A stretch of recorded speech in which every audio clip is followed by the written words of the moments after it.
This is Optimal Living Daily episode 132. Fear is Your Mind at Its Dumbest by David Cain of Raptitude.com. Get ready to maximize your potential with Optimal Living Daily, the podcast that brings you the best in personal development and productivity every day of the week. Your optimal life awaits. Now here's your host, Justin Malik.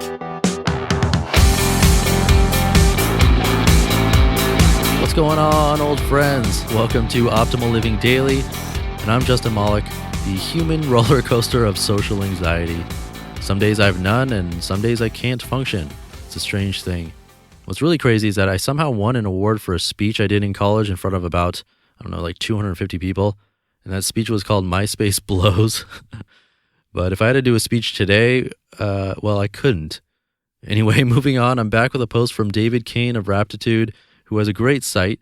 He does really cool experiments on himself and then documents the results on his site, but he also blogs about all sorts of stuff. And today's post is about fear, which is why I brought up the whole social anxiety thing. See how that all ties together? Before I start reading to you, I mention this probably in every single episode, but that's because there are always some new listeners in each episode. So this is mostly for you, the new listener, and the pitch is this. I'm giving away a book in 10 days to a random person on my mailing list, and if you join my mailing list, you'll hear from me personally, only once a week, but you'll get life tips, a nice little quote, and 3 or more gifts to help you optimize your life. So if that sounds good to you, then I'd love to have you be part of the Optimal Living Daily family for free, and you can do that super quickly by texting the word optimal to the number 44222, or by visiting me online at oldpodcast.com. And that's it. So let's jump right in and start optimizing your life. Fear is Your Mind at Its Dumbest by David Cain of Raptitude.com. If you're a normal person, you probably suffer about 100 times as much from fearing bad outcomes as you do from the ones that do happen to come true. And it's unlikely that the sleepless night spent fearing a bomb job interview served as useful experience for when it did happen. It probably made it worse, and maybe even caused it to happen in the first place. You probably didn't notice that the 99 other things you feared that day never became real. If you had a ledger for all the fears in your life, and on the left you wrote down what you feared would happen, and on the right you wrote down what actually happened, anybody reading it would laugh. There are no real outcomes anyway. We worry so much about, quote, ending up in a particular bad way. But even the fears that do, more or less, come true have no finality about them. They're just a new place from which to work for now. For all you know, this new place sits on a better path than the result you had hoped for. Was sadness and disappointment the final permanent outcome of your rejected novel? Was it the end of happiness in your life?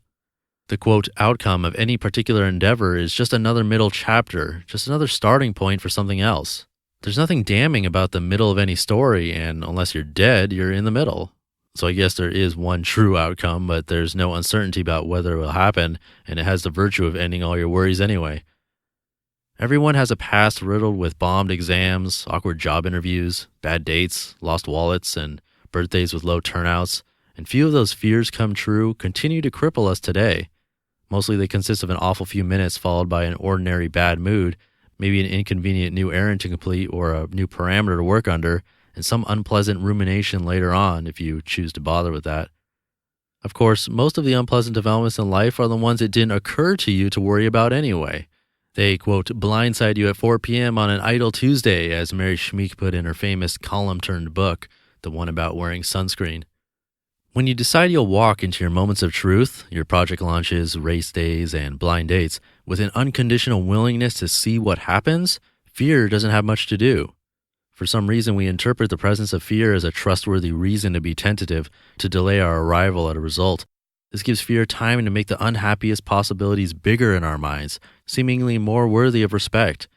Yet fear is your mind at its dumbest and least articulate. All it knows how to do is shout, "Get away!" It designs endless disaster scenarios, not just of failure or setback, but of complete ruin. It understands your options only in terms of how they could bring on your annihilation, and therefore is blind to everything else that your experiences can do for you. Wisdom gained, doors opened, and particularly the possibility of success. It just doesn't see it. So it always bets on death and irreversible consequences without even reading the odds sheet. But like any idiot conspiracy theorist, When it guesses right, its confidence explodes and you can't shut it up. Quote, "See, they didn't like your poem. How stupid that you tried," unquote. When you point out any of the million instances in which fear was wrong, it changes the subject to its most recent victory, or it makes a brand new prediction. If you're not thinking for yourself, you'll start to parrot its paranoid convictions. Quote, "It doesn't matter what I do, things never work out for me. Nobody can love me," unquote. And other beliefs so asinine they would require a global conspiracy to be true. You might even find yourself actively looking for evidence to support fear's claims, not for any logical reason, but because you wish you were as confident as it is.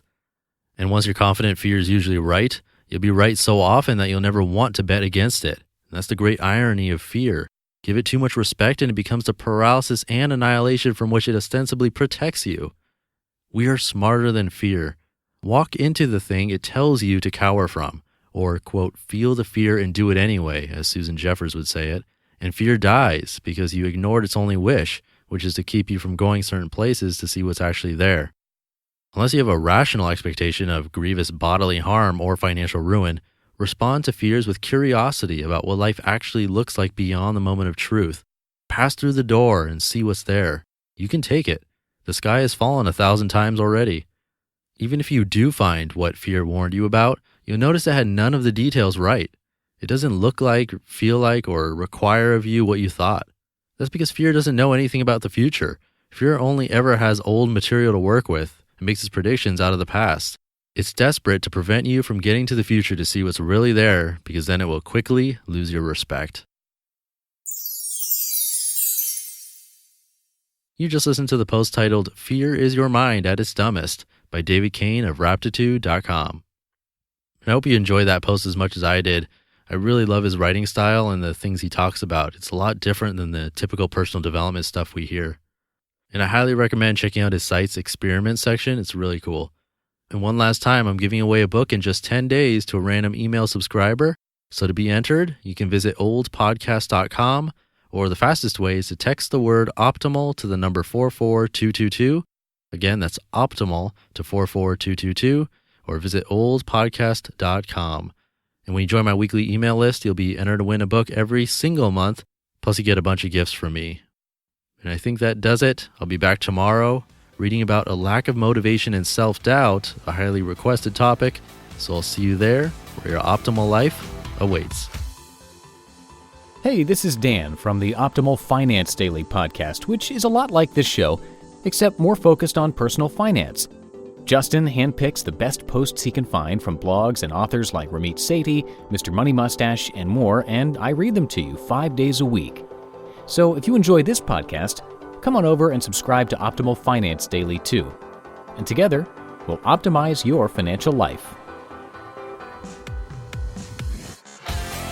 You've been listening to Optimal Living Daily. Be sure to hit the subscribe button to stay up to date on each new episode, and head to oldpodcast.com. That's OLDpodcast.com for a free gift, as well as more actionable tips and resources to help you maximize your potential. Thanks for joining us, and remember, your optimal life awaits.